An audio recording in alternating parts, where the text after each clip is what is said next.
Hey everyone, it's Collections Friday, and I thought real hard which collection I kind of wanted to talk about.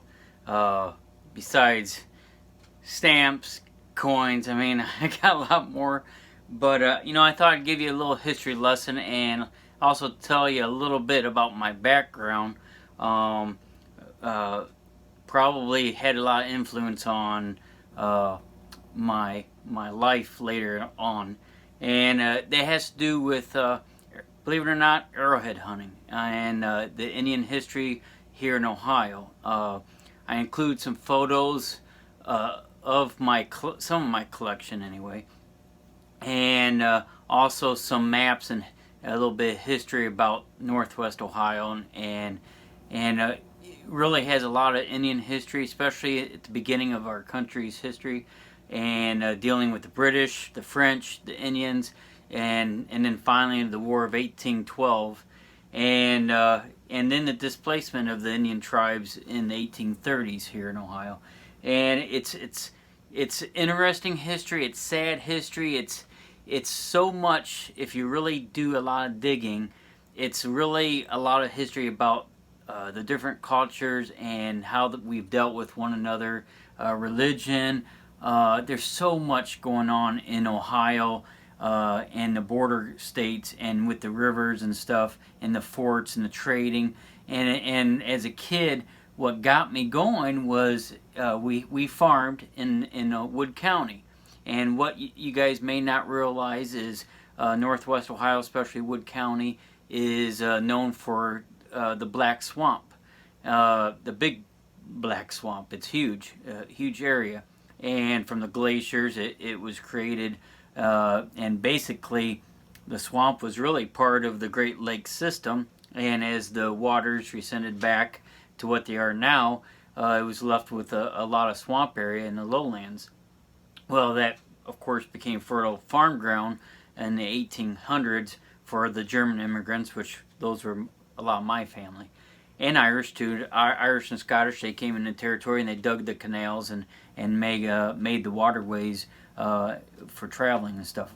But anyway, on our farm we had sand hills. These sand hills were back in the day probably beaches and stuff like that, but they were rises in the soil where the Black Swamp was. Well, all those centuries, the Indians used those hilltops to either for campsites, to live on, whatever, and in between the little river tributaries. And where I lived, it was the Portage River, and that goes in up to Lake Erie. Well, being a black swamp, it was real easy to find Indian artifacts as a kid. And back in the day, before we had all this no-till done to the land, we just plowed the ground up. And so every November or January season time period, when the fields all got plowed up after the rains, it was pretty easy for a kid to walk the fields and find artifacts. So my first arrowhead, this is what started it off, and it's a bluish type of flint arrowhead, very sharp, and it's kind of unmistakable if you know what arrowheads are like to know that it's something special. Well, I was probably 8 to 10 years of age when I was avid outdoors kid, and I did a lot of hunting at an early age too, and I did a lot of hoeing and that's weeding out in the fields when we still used cultivators and not sprays. And being out in the fields, you look, you found objects and you question, well, I found this object, and I took it to my grandparents and my parents that were up at the farmhouse and asked them what it was, because it felt really sharp and it felt really cool. And that's when they told me it was an arrowhead, which my dad and grandpa had found some themselves, but they told me, this was a artifact and it was an Indian arrowhead they used. And ever since then, I was hooked. And every chance I got, I was walking the fields, the hilltops, and still to this day, I still go arrowhead hunting.